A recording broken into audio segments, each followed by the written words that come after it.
God. Let's pray together.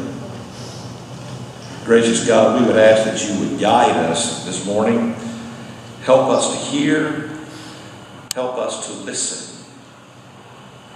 Help us to allow your shaping presence to put pressure on us in those places where we need to be shaped.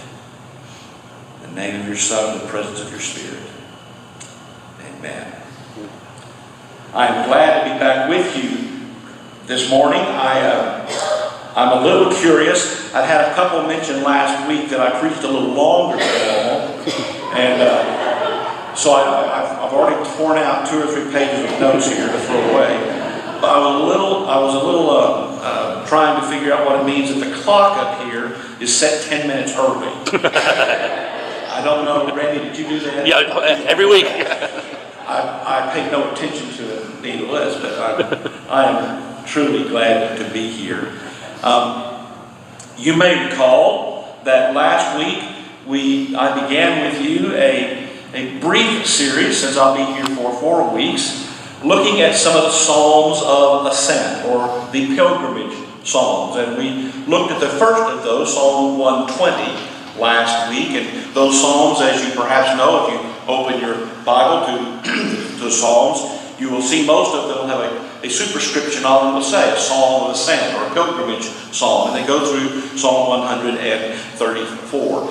But I want us to look this morning as we move on through that theme of journeying in our discipleship. I want us to move to Psalm 126. So if you would like to find that, we'll be looking at it together. This morning, as we begin that process, I want us to get a fresh picture of this journey. I mentioned it briefly last week, but you will remember that these are the Psalms that were sung and were prayed and were shared as pilgrims would make their way on the journey to Jerusalem for high holy days.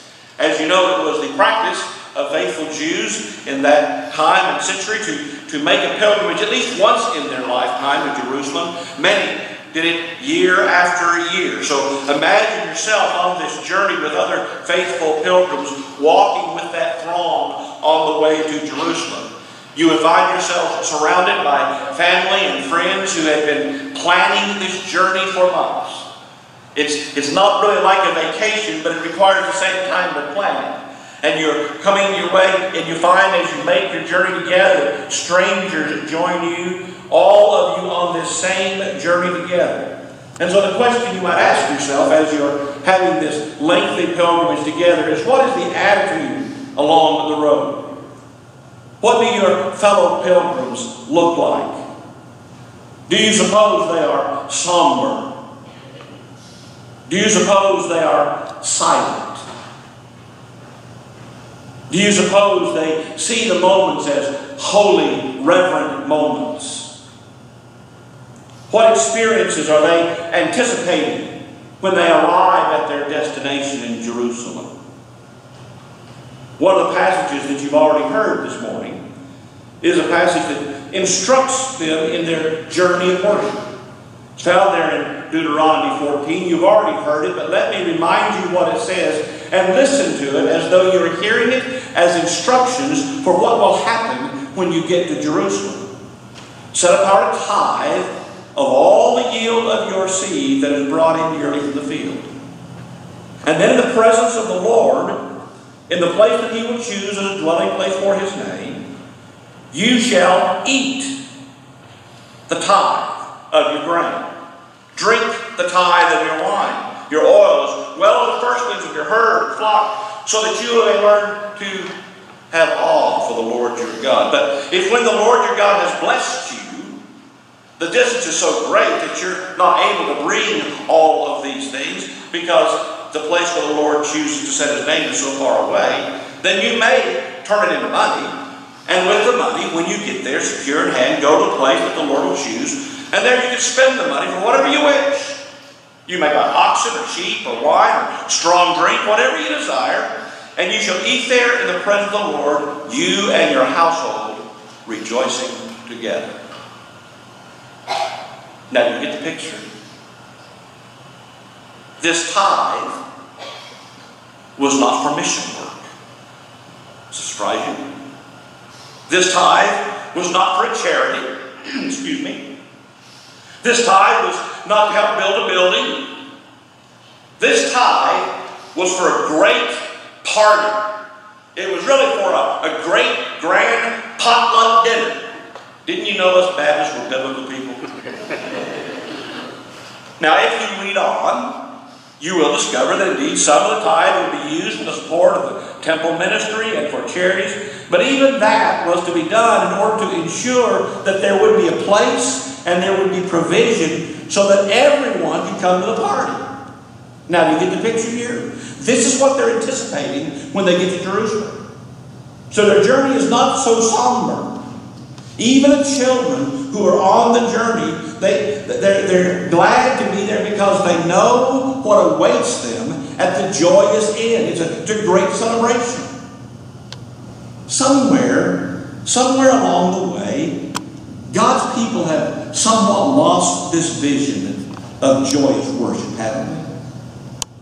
Ellen Glasgow, in her autobiography, tells her father, who was an elder in the church when she was growing up, he lived his whole life focused on his somber duties.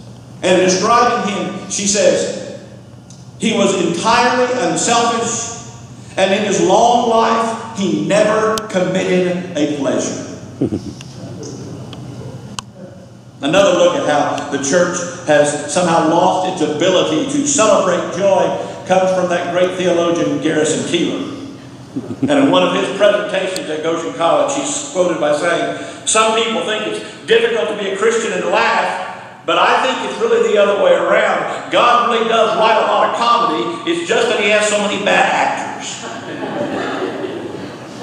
The fact is, there's probably no language that has as many words for joy and for rejoicing as does the language of the Old Testament, Hebrew.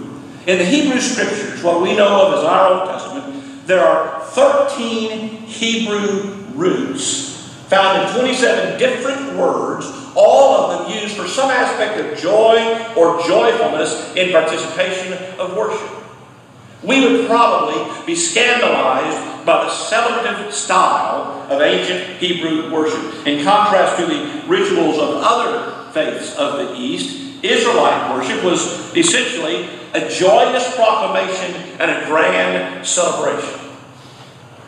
And it is with this perspective, making a journey, anticipating joyous celebration, a grand party, everyone sharing what they have brought, that I want us to hear this psalm for this week, because it points us to joy. So in Psalm 126, listen to this prayer. When the Lord restored the fortune of Zion, we were like those who dream. And then our mouths were filled with laughter, and our tongues with shouts of joy. Then they said among the nations, the Lord has done great things for them. Well, the Lord has done great things for us, and we are glad. Restore our fortunes, O Lord, like the water courses in the Negev. May those who sow in tears reap with shouts of joy. He that goes forth weeping, bearing the seed for sowing, shall come home with shouts of joy, bringing his sheaves with him. Our mouth was filled with laughter, and our tongues shouts of joy. Now, I would submit that is an authentic Christian note. It is a sign of those who are on the journey with Christ. It is a necessary guide for our journey of discipleship. Joy is somehow essential in the characteristic to our pilgrimage. It is remember, the second of Paul's long list of the fruits of the Spirit. It is the first of Jesus' sign in the Gospel of John that I read a few moments ago. Remember, turning water into wine, whatever else is happening there, it is indeed a sign of joy.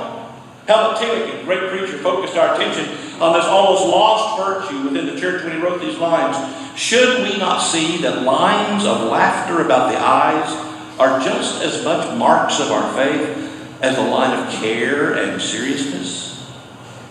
Is it only earnestness that is baptized? Is laughter pagan? We have already allowed too much that is good to be lost in the church and cast many pearls before swine. The church is in a bad way when it banishes laughter from the sanctuary and leaves it to the cabaret, the nightclub, and the Toastmasters. Now, I don't want you to mishear me here. I'm not saying to you this morning that joy is a moral requirement for Christian living. Some of us, indeed, all of us, at one time or another, experience things in life that are filled with sadness, that are ripe with pain. Some of us descend into some very deep, low points in our lives where joy seems to have permanently departed. But what I'm saying is, we must not say at those times, well, that's the final proof that I'm not a good Christian, because Christians are supposed to have their mouth filled with laughter and tongues of joy. And since I'm not joyful, therefore I must not be a Christian. No, joy is not a requirement of Christian discipleship. But it is a consequence of it. It's not what we have to come to acquire in order to experience a life with Christ. It is what comes to us as we walk in the way of faith. What we come to understand on this journey of faithfulness in Christ is that joy is what comes to the very center of our life.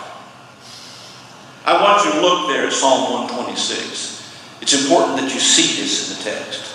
So if you have your Bible open, if you don't, open up the one that's there in your pew rack, Psalm 126. I want you to see that the center sentence in this psalm, Verse 3, the center sentence is, we are glad. Do you see it there? The words on one side of the center, verses 1 through 2, are all in the past tense. And the words on the other side, verses 4 through 6, are all future tense. Isn't that interesting? What that means is present gladness has both a past and a future. It's not some fleeting emotion. It's not some spurt of good feeling that comes when everything seems to just kind of come together at the right moment. The background for joy is only pointed to here, but the words that are here trigger all of our memories. When the Lord restored the fortunes of Zion, then our mouth was filled with laughter. Then our tongue were filled with shouts of joy. Then they said among the nations, the Lord has done great things for them, and the Lord has done great things, and we are glad. Well, what were those great things God had done for them? What are the great things? Well, look at the whole story. Look all the way through Scripture. We find it on almost every page. After generations of servitude in Egypt, there is redemption. There is salvation. One day they're making bricks without straw, and the next day they're running up the far side of the Red Sea, shouting that great song, I will sing to the Lord, for He has triumphed gloriously. We just have to turn a few pages and we find all the stories of David, and look again, we find that terrible story of Babylonian captivity, and yet in those darkest days, we still hear the prophet speak to God, comfort, comfort my people, says your God. Speak tenderly to Jerusalem. Cry to her that her warfare is ended and her iniquity has been pardoned. Everywhere we look in the story, we see the evidence. When the Lord restored the fortunes of Zion, we were like those who dreamed.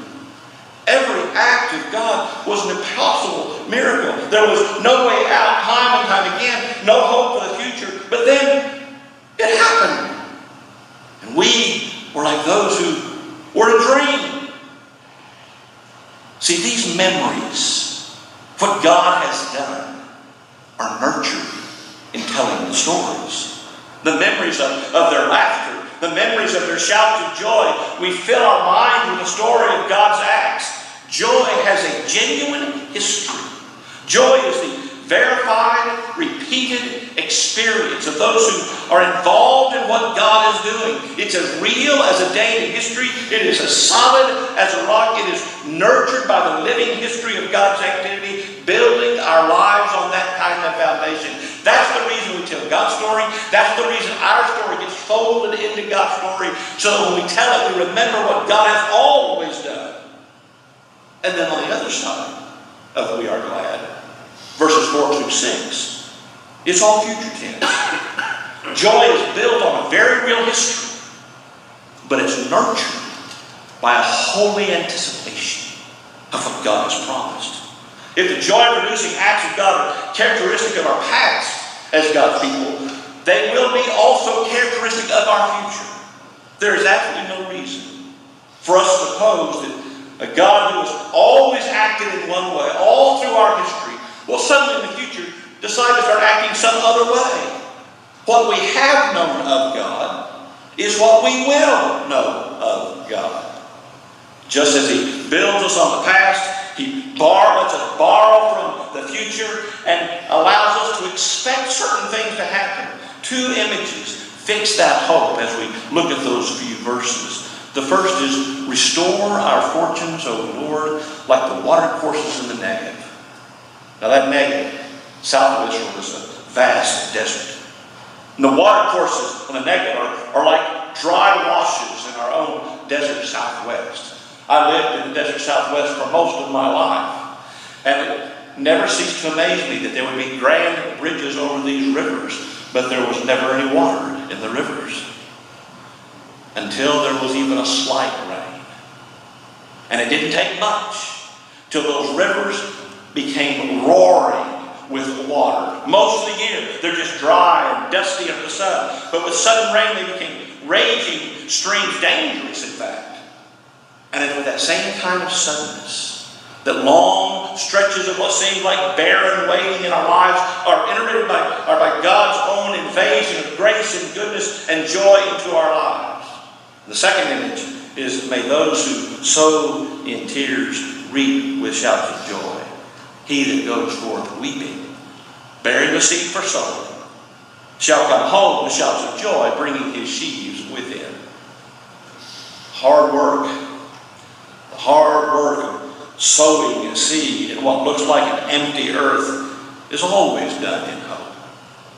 Most of my ministry was in churches that were predominated by farmers. They were in farm communities. And what I learned from my farmers who were my colleagues and friends is the farmers must learn to live in hope. The farmers have to become parables of hope every single planting season. For the planting always looks forward to the harvest.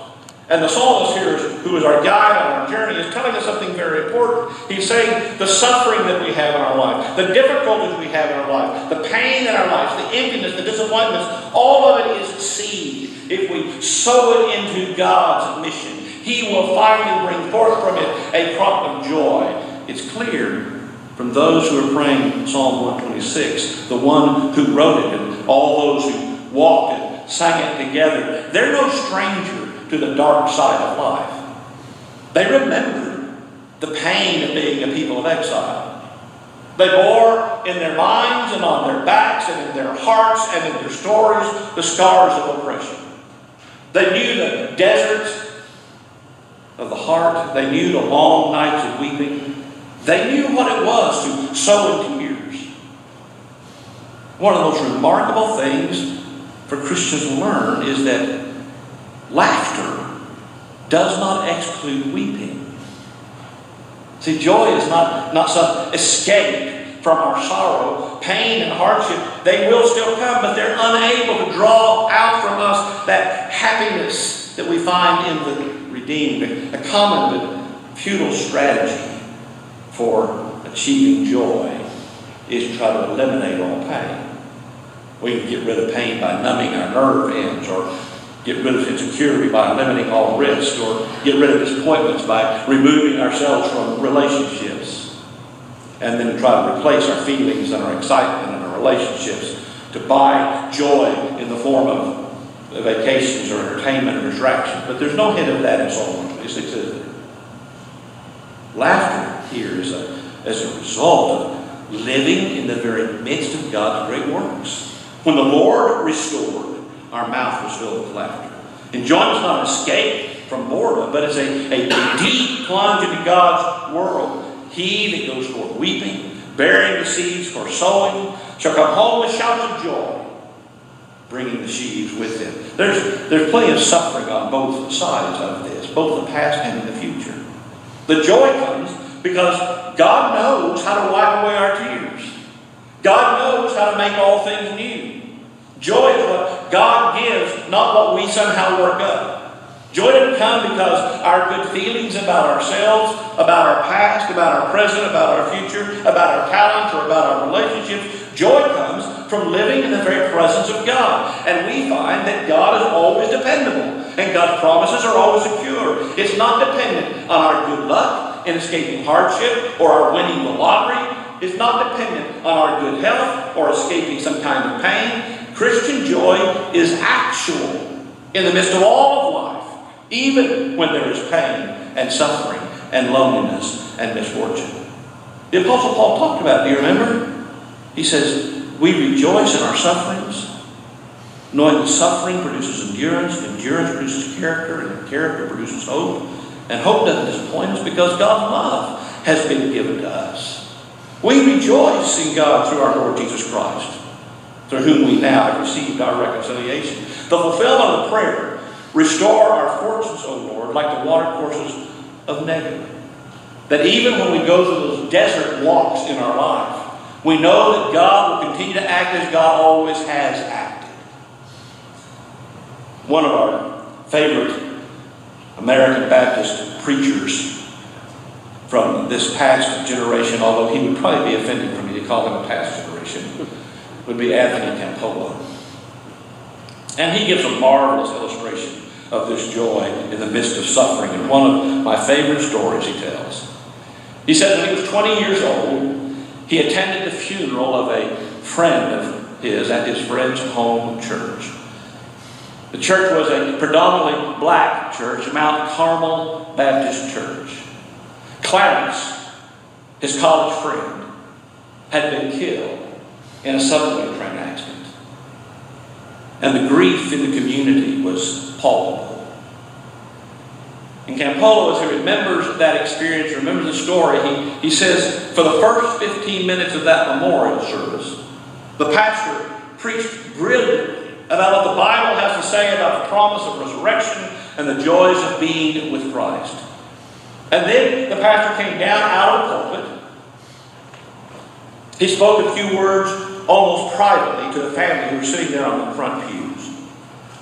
And then Campolo said he did a most unusual thing that I've never seen before. He went over to the casket, which was still open, and he spoke as though he was speaking directly to Clarence. And he said, Clarence, there were a lot of things we should have said to you when you were alive, and we never got around to it. And I want to say them now. And then what followed was a marvelous, wonderful litany of memories of how Clarence had laughed and brought laughter to the community, and how they had shared great times together, and how they loved him. And after everyone had shared in the congregation, the pastor then surprised them all by looking back at the casket and saying, well, Clarence, that's it. I got nothing else to say except, good night, Clarence. Good night. And with that, he slammed down the lid of the casket. And a stunned silence fell over the congregation. And then they watched as on this old pastor's face, slowly, a beautiful smile began to light up his face. And then he shouted out, and I know that God's going to give to Clarence a good morning. And with that, the choir rose to their feet and they started singing on that great getting up morning, we shall rise, we shall rise. And Campolo said suddenly everyone was on their feet, everyone was stamping their feet, everyone was singing, and there was clapping and there was crying. And he said, but the tears of grief were mixed with tears of laughter. And Campolo said, everywhere I looked, There were smiles amidst the tears, and celebration had broken out in the face of death. He goes on to say, after that, we would all think of Clarence from time to time, and we would miss him terribly. We would cry for Clarence now and again, but our tears would not be like those who have no hope. Because we Christians can cope with tragedy and sorrow because we know in the midst of everything that is happening, good or bad, painful or happy, ugly or beautiful, God is always at work, and out of it all, God somehow is going to make a party for all of us who are willing to attend. Now this song doesn't give us joy as a package. Doesn't give us a formula. But there are some things it does do. It shows us the shallowness of the world's joy and affirms the great depths of God's joy. It reminds us of the accelerating costs and diminishing returns of those who pursue pleasure as a path of joy, and introduces us to a walk of discipleship which has as its own consequences joy. It tells the story of God's acts, the acts that put laughter on people's mouths and shouts on their tongues. And it repeats the promises of God who stays with God's own wandering, weeping children until they arrive home. They may be exhausted, but they are exuberant because they're bringing in the sheep. It announces the existence of a people who gather to worship God and then disperse to share God's great, joyous glory, whose lives are bordered on one side with a memory of God's great acts, and the other side with the hope of God's promised future.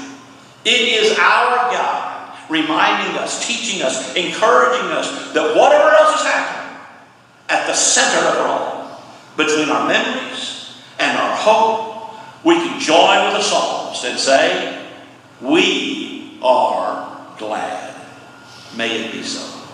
Amen. Amen. Now I invite you to joyfully sing with me hymn number 702, I Love Thy Kingdom.